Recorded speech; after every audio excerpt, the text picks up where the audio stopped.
I've always had an aversion to voicemails. The idea of someone leaving a message behind, their voice echoing through the receiver, but with no one to answer it in real time, made my skin crawl. But what happened last week took my fear to a whole new level. It all started innocently enough. I returned home from work, exhausted, and collapsed onto the couch. As I reached for the TV remote, I noticed the blinking light on my landline phone. Curiosity piqued. I pressed the button and listened to the first message. Static crackled for a moment before a voice, barely audible, whispered, "Help me." The hairs on the back of my neck stood on end. The voice sounded familiar yet distorted, as if coming from a far-off place. I shook off the unease and played the next message. This time, the voice was clearer but filled with desperation. "Please, you have to come. They're coming for me." It sounded like a woman's voice, filled with terror. I listened to each subsequent message, each one more disturbing than the last. The voices pleaded for help, screamed in agony, and whispered dreadful secrets. But what chilled me to the bone was the realization that these voices belonged to people I knew, my family, my friends, even my deceased grandmother. I tried to rationalize it, telling myself it was a prank, a glitch in the system. But the messages continued, each one more haunting than the last. They invaded my dreams, echoing in my mind even when I was awake. I couldn't escape them. No matter where I went, the voicemails followed, a constant reminder of something sinister lurking just beyond my comprehension. And as the messages grew darker, I feared that whatever was behind them was getting closer, waiting for its moment to strike. But then, one day, as I listened to yet another chilling message, something changed.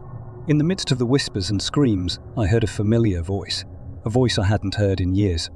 It was my grandmother, her gentle tone cutting through the cacophony like a ray of light in the darkness.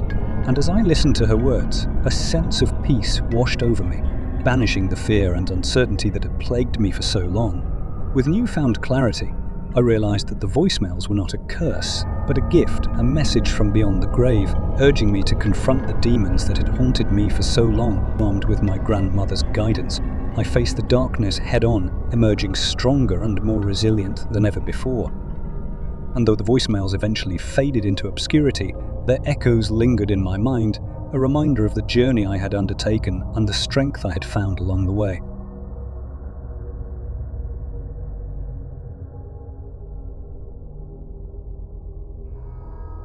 In a digital archive of missed calls and forgotten conversations, voicemails used to be a mundane part of my life. But after what happened, I can't shake the feeling that there's something more sinister, a portal to a world beyond our own. It started innocently enough. A missed call from an unknown number, followed by a voicemail notification.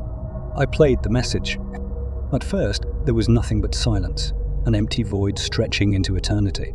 But then, faint whispers began to filter through, like distant echoes from another realm. I strained to make out the words, but they were elusive, slipping through my grasp like smoke.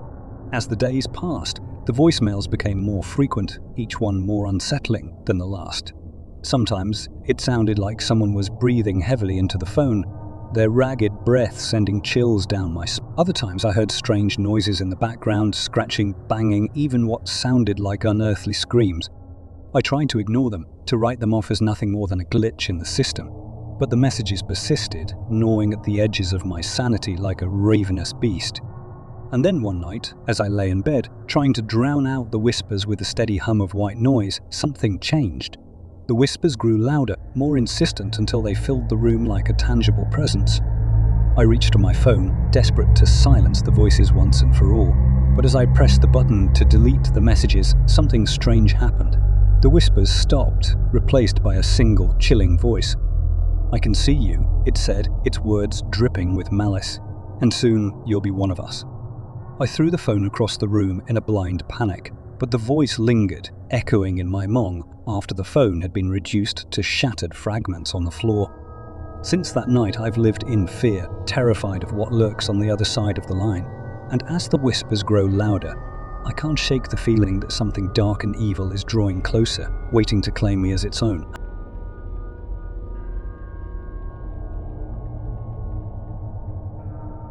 It all started with a missed call from an unknown number, followed by a voicemail notification. I played the message, expecting to hear the usual static-filled silence. but what I heard was anything but ordinary. The voice on the other end was melodic, hypnotic, like a siren's song luring sailors to their doom. It whispered sweet promises of power and pleasure, each word dripping with seduction and horrifying details. At first I was entranced, drawn in by the beauty of the voice and the allure of its promises. But as the messages continued, I began to sense something darker lurking beneath the surface. A hunger, a thirst for something more than mere mortal desires. I tried to ignore the messages, to delete them and pretend they never existed. But no matter what I did, they persisted, a relentless barrage of temptation that threatened to consume me whole. And then, one night, as I lay in bed, trying to drown out the whispers with the steady hum of white noise, something changed. The voice on the other end of the line spoke directly to me, its words filled with a chilling certainty. "You belong to us now," it said, its voice echoing through the darkness like a death knell. "There's no escape, no turning back. You're ours."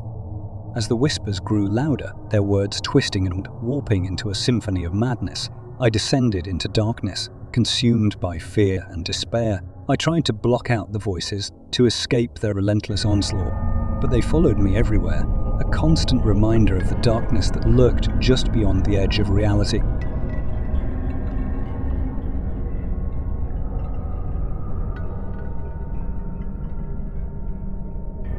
The sun dipped below the horizon, casting long shadows that stretched across the room.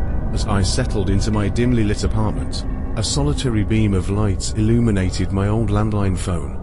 I glanced at it, reminded of its existence only when the blinking voicemail indicator caught my attention. I couldn't recall the last time anyone had called me on it. My thumb hovered over the play button, hesitating for a moment before pressing down. Static crackled through the receiver, and I assumed it was just interference, a common nuisance with landline phones, but as the seconds ticked by, the static morphed into a haunting melody. It was achingly beautiful. I strained to hear the lyrics, a voice so soft it was almost a whisper. It spoke of forgotten memories and buried secrets, and with each passing moment, the words became clearer. A sense of familiarity washed over me, as if the voice knew me intimately, a long-lost friend or a ghost from my past. Then, the voice shifted, contorting into a guttural growl that resonated in my ears like a malevolent chant. The melody warped into a dissonant cacophony, a nightmarish symphony that clawed at the edges of my sanity. I fumbled to disconnect the call, but the phone remained stubbornly connected, trapping me in the eerie abyss of the voicemail. The voice, now distorted and malicious, began to recount details of my life, events only I should know. It spoke of childhood traumas, whispered the names of forgotten acquaintances, and recited the addresses of places long buried in my memory. Fear constricted my chest, and I stumbled backward, desperate to escape the relentless assault on my senses. The voice became a relentless stream of evil and horror with each word uttered. It mocked my fears, dissected my insecurities, and reveled in the darkest corners of my soul. The room felt like it was closing in on me, the walls pulsating with an otherworldly energy. As the voicemail continued, time seemed to lose its meaning, stretching and distorting like a fever dream. I clutched my ears, trying to drown out the voices, but they persisted, infiltrating my very being. Suddenly, the room plunged into darkness. The only source of light came from the landline phone, its glow casting eerie shadows that danced on the walls. The voice on the other end intensified, its words now a manic chant, summoning something beyond the realm of understanding.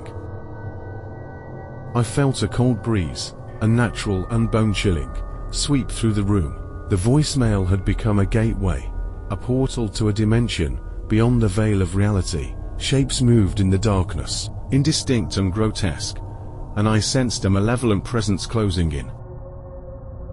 The voicemail had transcended the boundaries of technology, leaving me with an unsettling realization. I had answered a call from the other side, and the echoes of that encounter would forever haunt the recesses of my consciousness, a disturbing symphony of the unknown. In the days that followed, the phone remained silent, and I convinced myself it had all been a nightmarish hallucination, but I couldn't shake the feeling that a darkness that now lurked in the shadows had been unleashed, waiting for the opportune moment to return.